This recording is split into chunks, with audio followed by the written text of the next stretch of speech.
Hello, everybody. I'm Madame Sensei. I teach Spanish, French, and Japanese out here in the beautiful Pacific Northwest to high schoolers. And today I'm going to tell you how I use Minecraft education as an assessment for expressing likes and dislikes. And once again, the goal is not to use Minecraft. The goal is to use language. Minecraft is just a tool. It's just a way to apply it. And I tell the students, if you're not going to speak in French, in Spanish, in Japanese while we do this, then we'll just pivot to something else. Never had a problem with my students because they all want to play Minecraft. So they are willing to put in the work. So set the students up for success. I have a different video about how I do that. And today I'm going to show you, I start with a big book / TPRS / direct method story. I combine all three techniques. Big book is a GLAD technique. TPRS is teaching proficiency through reading and storytelling. And direct method or the natural method, they're similar. They're not quite the same, but they're similar. Those are, I combine all techniques from all three, all four if you include natural method, just to make sure that I'm hitting every single brain type. Okay, so here's an example of a French one. I asked the students what they like to eat, and I gave them tu aimes manger, and I gave them vous aimez manger because they need to know that it conjugates differently. And they often get these two confused at the beginning of the year because in English, of course, we don't have a singular or plural you. We have just the one you. Okay, and then I'd say, I like to eat pizza. And then I ask them, do you like to eat pizza? And then we talk about animals. And I have all Minecraft pictures here, so right away they can tell we're going to be working with Minecraft, all right?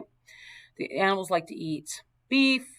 Do they like hay? And so basically I took a bunch of screenshots, and this is where I get to circle it all, okay? And I don't normally cover this up because I want them to have that sentence frame so they can say no, or they can say we or whatever, or they repeat after me. We're circling here. Okay, so I don't know. I took a bunch of pictures here. Okay, then we go through each animal that they might find in Minecraft. All right, and then we can circle, do cows like to eat beef? No, they don't like to eat beef. Do cows like to eat trees? No, they don't like to eat trees. Okay, and I give them the sentence frame here. Do cows like to eat honey? No, they don't like to eat honey, etc., etc. So they know their food words pretty well by the time we get to sheep. Sheep also like to eat grass, and polar bears like to eat fish, and squid like to eat fish, and chickens like to eat wheat. Fish like to eat aquatic plants and other fish. They forget about that. Turtles like to eat aquatic plants and fish. Ocelots like to eat aquatic plants and fish. Oh, I'm on a roll here.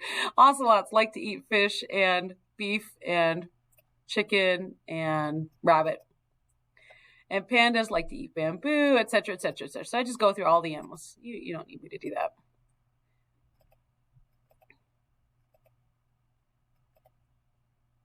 And then we talk about how all animals need water. And in French, saying that something needs something is a little complex. We have avoir besoin de, this idiom, they have need of. Okay, I say you could also say that they like water. I'll accept that because you're using French. It's okay. And then you could say they like to drink water. Oops, typo, gotta fix that.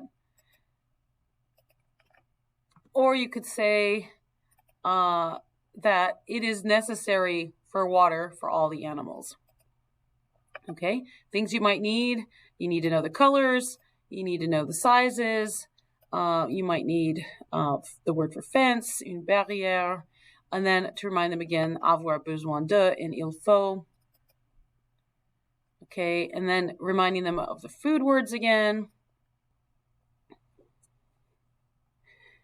So then I pass out the worksheet, and I remind them that the goal is 5 minutes in the target language, and then I'll let them speak in English for 5 minutes, and then 5 minutes in the target language, and then I'll let them speak in 5 minutes in English, because this is just French 1, Spanish 1, Japanese 1 that I would do this kind of lesson with. And frankly speaking, for an hour and 20 minutes in the target language is just too much for them. They will just shut down. It's too much of a cognitive demand. So I find the 5-minute bite-sized, and then we can work up and eventually they can do the whole period in the target language. Metacognition, so they can take ownership of it. If they say that they're not ready yet, they're going to recognize, oh, maybe I better do something to get ready because all my classmates are ready. And then we always have a living word bank right here. And here's my Spanish one. All right. And I think I have that on the next one. Do I? Yep, 3 things you're going to do to create your zoo. Because I want them using the verbs être and avoir. And in Spanish, I want them using ser, estar, tener. Okay. Just to practice with those words. And my students do pretty good writing. We do a lot of that sort of stuff. And then for French, use aimer to tell me what your animal likes. And Spanish, of course, we're working on le gusta, which is difficult because it's backwards, right? And then tell me what they need. And I'm like, it's okay. If they like the same thing that they need, that's fine. I think it's important to get that practice of, it's code switching practice. It's good. And then for some students, they like to plan before they start building. So I always give them some graph paper.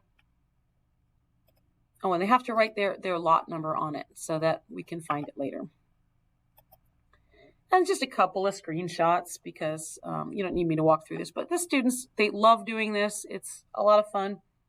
And then I have them label things with signs. They have to put signs out and stuff. Label the animals, label what they like.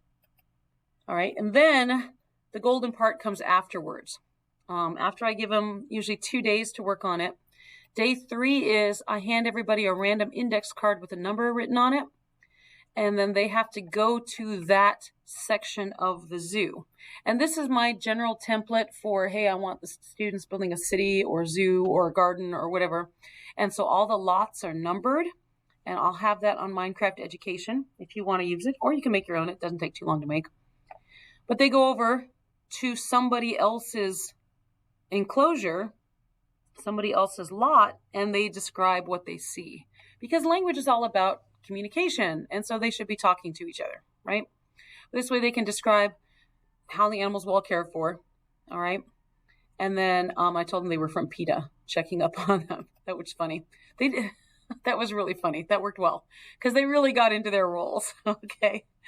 And then the second question was, does the animal have everything it needs? So tell me that, yes, they have it, and tell me what it is, And then, yes, it's here. No, it's not here. And then, when you're playing Minecraft, you have a skin on. And so it's really fun to write from that point of view. We get like, oh, I'm wearing the astronaut skin, so I guess I better pretend like I'm an alien seeing an ocelot for the first time or whatever. And it gets really goofy, and that's fun. So again, if you want to help me plan crazy ideas like this, please come talk to me, studio-nemo.com, or at the Minecraft Education Ambassadors or the Minecraft Teachers Lounge. And I also hang out at the Duolingo Educators Network. So I'd love to collaborate with you on more crazy things like this. So hope to see you next time.